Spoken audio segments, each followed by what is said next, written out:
KPU yang akan menegur tim ses Prabowo Gibran. Padahal Gibran yang provokatif. Lagi-lagi nih, KPU ketularan Bawaslu nih. Masuk ke angin.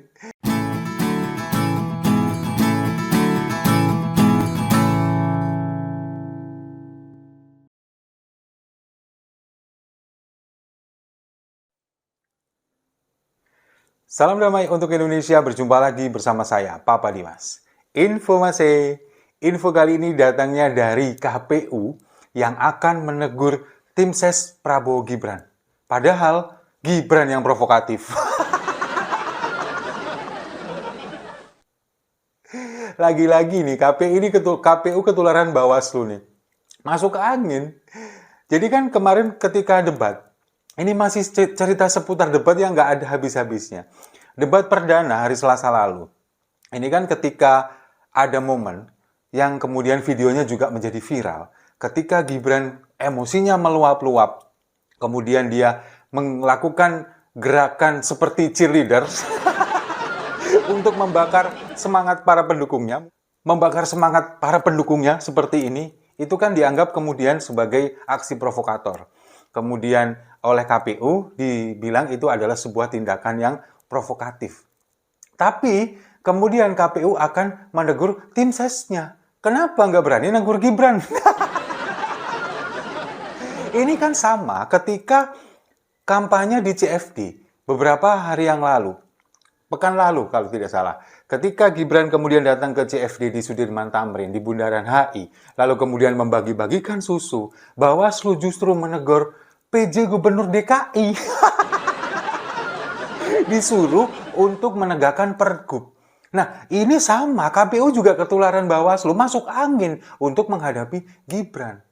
Dan kemudian, meskipun kemudian pada akhirnya Gibran ini sudah meminta maaf, dan TKN kemudian akan menerima segala konsekuensi apa yang akan mereka terima, lalu kemudian juga KPU pada akhirnya juga merevisi pernyataannya bahwa akan menegur Gibran.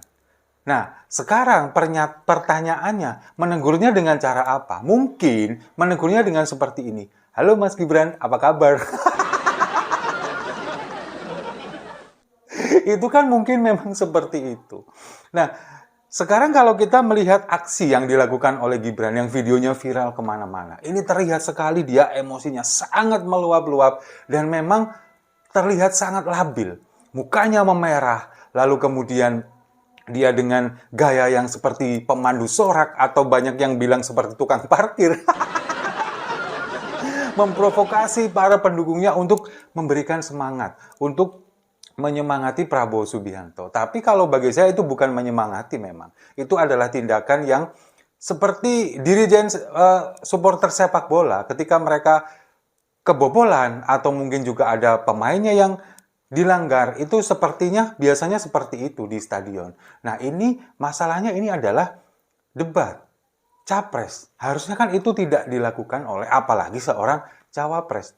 Nah, ini kan berarti menunjukkan memang bahwa emosi dari seorang Gibran ini benar-benar belum terkendali. Nah, kita selama ini melihat sosok seorang Gibran adalah seorang yang sangat santun. Ketika kemudian bertemu dengan orang menunduk-nunduk, cium tangan sampai membungkukkan badan. Itu yang orang Jawa biasa lakukan. Tapi ternyata di balik itu semua, Gibran mempunyai emosi yang tidak stabil. Apalagi ketika, ini kan kemarin momennya ketika Anies Baswedan kemudian menanyakan masalah putusan 90 Mahkamah Konstitusi tentang ambang batas usia Capres-Cawapres. Itu yang kemudian membuat Prabowo emosi, kemudian Gibran juga emosi juga. Nah, sekarang kalau misalkan KPU kemudian nantinya akan menegur, ini kan akan melakukan evaluasi lagi menjelang debat Cawapres tanggal 22 Desember. Nah, menjelang itu nanti akan ada evaluasi lagi, mengumpulkan seluruh tim ses, lalu kemudian akan mengevaluasi lagi debat. Nah, sekarang pertanyaannya, sanksi apa yang akan diberikan KPU kepada tim dari Prabowo Gibran? Apakah cuma teguran saja? Hai Mas. Apa cuma seperti itu? Atau bagaimana? Nah, kalau misalkan memang hal yang seperti ini dianggap provokatif, kemudian oleh KPU akan diberikan teguran, harusnya bukan hanya kepada Gibran. Prabowo pun juga. Kalau kita melihat juga beberapa cuplikan video yang viral, ketika Anies Baswedan kemudian berbicara, Prabowo Subianto seperti memonyong-monyongkan bibirnya, seperti itu. Lalu kemudian juga dia dengan melet-melet dan lain sebagainya. Itu kan juga sebuah tindakan provokatif. Apakah itu juga tidak masuk dalam kategori pelanggaran? Apakah itu nanti juga akan tidak mendapatkan teguran? Harusnya itu juga mendapatkan teguran. Nah, sekarang kan pertanyaannya, KPU berani nggak? Apalagi, ini yang bakal ditegur ini anak presiden loh. Anak presiden loh dia ini statusnya. Nah, apakah KPU ini akan berani kemudian melakukan teguran itu? Kalau bagi saya, sepertinya sih nggak akan berani. Loh, semuanya ini diakomodir demi untuk paslon ini kok.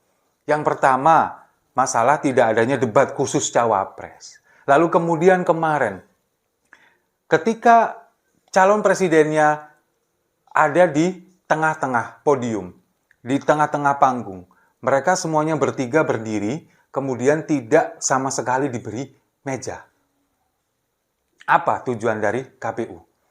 Hasyim Asyari mengatakan bahwa itu seolah-olah ingin menunjukkan bahwa semua paslon ini adalah dalam kondisi bugar. Meskipun mereka harus berdiri dalam waktu yang lama, berjam-jam. Mereka ini kuat. Kemudian mereka ini bugar. Itu kan yang disampaikan oleh Hasyim Asyari kemarin. Nah, kalau ini yang benar disampaikan, saya meyakini bahwa ini adalah tujuannya untuk mengakomodir Prabowo Subianto. Tujuannya apa? Ingin menunjukkan ke publik bahwa Prabowo Subianto ini masih kuat berdiri. Kalau misalkan diberikan meja, nanti kan bisa pegangan dan lain sebagainya. Tapi kalau tanpa meja ini kan Hasyim Asyari menunjukkan bahwa tidak ada komplain, kemudian tidak ada evaluasi, yang jelas capres ini masih kuat berdiri. Itu kata KPU. Tapi faktanya kalau kita melihat ketika kemudian Prabowo Subianto istirahat, dia duduk bersama dengan timnya, apa yang terjadi? Dia lap keringat, kemudian juga seperti kelelahan, minum susu, jadi seperti menyaksikan pertandingan tinju. Padahal debat, cuman berdiri. Nah, inilah yang kemudian seolah-olah ini dibuat memang sengaja untuk mengakomodir pasangan ini. Pasangan nomor urut 2, Prabowo dan Gibran.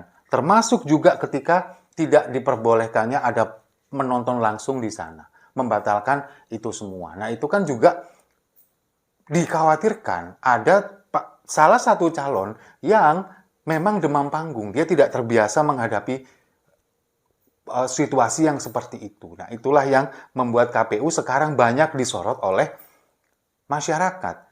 KPU yang seolah-olah mengakomodir pasangan tertentu. Nah, tapi apakah itu benar atau tidak? Itu tergantung interpretasi masyarakat lain-lain. Sekali lagi, seperti yang berulang kali disampaikan oleh Gibran, biar masyarakat yang menilai. Setuju ya? Kalau setuju, mari kita minum kopinya sama-sama untuk cawapres yang provokator. Saya rasa itu. Terima kasih sudah menyimak. Jangan lupa like, komen, dan subscribe. Sampai jumpa di video-video saya selanjutnya. KPU masuk angin.